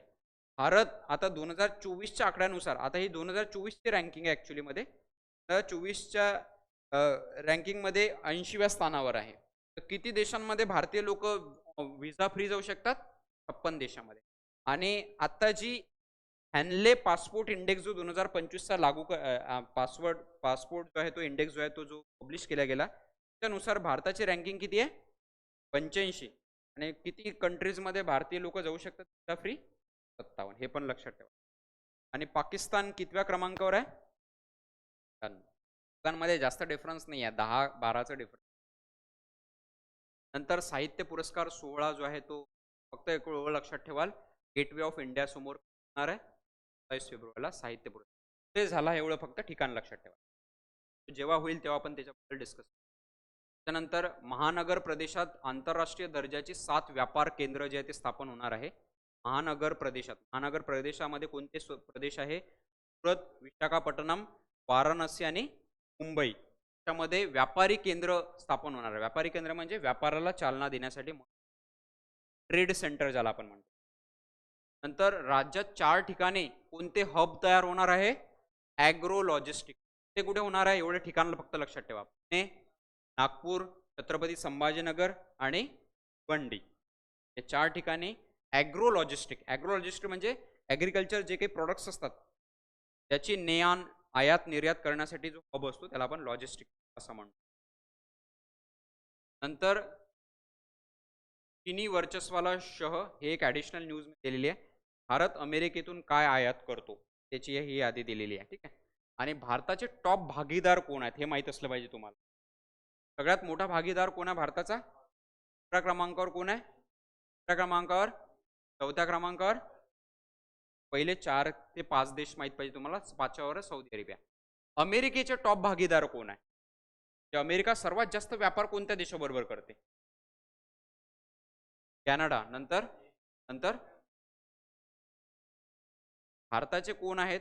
आणि भारत अमेरिकेतून काय आयात करते? तर त्याच्यामध्ये काय? कच्चे तेल, ऑइल, त्यानंतर त्या संबंधीचे उत्पादने, त्यानंतर रत्ने व खडे, ज्वेल्स वगैरे, स्टोन वगैरे म्हणतो आपण त्याला, त्यानंतर अणुभट्ट्या, त्याच्यानंतर विद्युत साहित्य आणि वैद्यकीय उपकरणे भारत आयात करते. कोणाकडून? नंतर एक महत्त्वाची एक्झरसाइज झाली, मी तुम्हाला सांगितलं त्या दिवशी है ना, सूर्यकिरण नावाची आपण इंडिया आणि नेपाळ मधली बघितली होती. आता रिसेंटली भारत आणि इजिप्त मधली कोणती एक्झरसाइज झाली? सायक्लोन नावाची. कुठं झाली ती? तर ठिकाण लक्षात ठेवाल, राजस्थान मधील महाजन फायरिंग क्षेत्र जे आहे तिथं झाली होती. फक्त लक्षात ठेवा. कोणत्या 2 देशामध्ये? कोणत्या नावाची आहे?